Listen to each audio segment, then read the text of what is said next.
sociale est une partie intégrante de l'histoire du Québec et encore aujourd'hui de son économie. On dénombre plus de 11 200 entreprises collectives qui cumulent ensemble un chiffre d'affaires de presque 48 milliards de dollars. Sur une population de 8,5 millions, ces entreprises emploient plus de 220 000 personnes. Il y a 13 millions de membres, mais surtout, il y a 90 000 administrateurs bénévoles de ces entreprises issus de leur communauté et qui participent à la gouvernance de ces entreprises, où chaque voix a le même poids.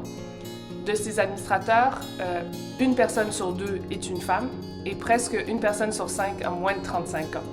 C'est loin d'être la composition des conseils d'administration des entreprises privées et publiques au Québec comme ailleurs.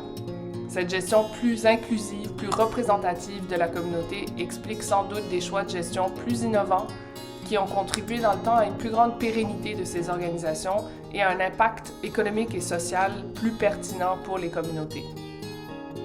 Les entreprises d'économie sociale jouent un rôle essentiel dans la vitalité économique et sociale de toutes les régions du Québec, en particulier celles plus éloignées des grands centres urbains.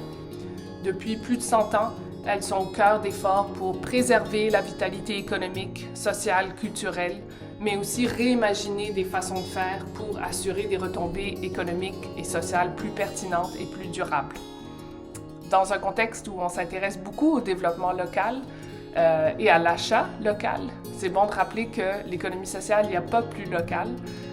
Au Québec, 76 % de ces entreprises desservent un marché local ou régional. En fait, l'ancrage local et le soutien du milieu est une condition essentielle pour obtenir, par exemple, du financement des fonds d'investissement en économie sociale au Québec. Valoriser l'ancrage local des entreprises sociales facilite l'émergence de solutions par et pour la communauté, aux retombées spécifiques, pertinentes pour elles, souvent plus innovantes et ambitieuses que des réponses en silo, comme sectoriels sur les emplois, pour les services sociaux, ou nationaux, qui ne tiennent pas compte des priorités et capacités différentes dans chaque région. Cette action locale, elle dépend des capacités de concertation, la vitalité dans la communauté, pour qu'on se retrouve, pour faire émerger, identifier des besoins collectifs, mais aussi les ressources, l'expertise, les locaux, le financement qu'on a pour y répondre.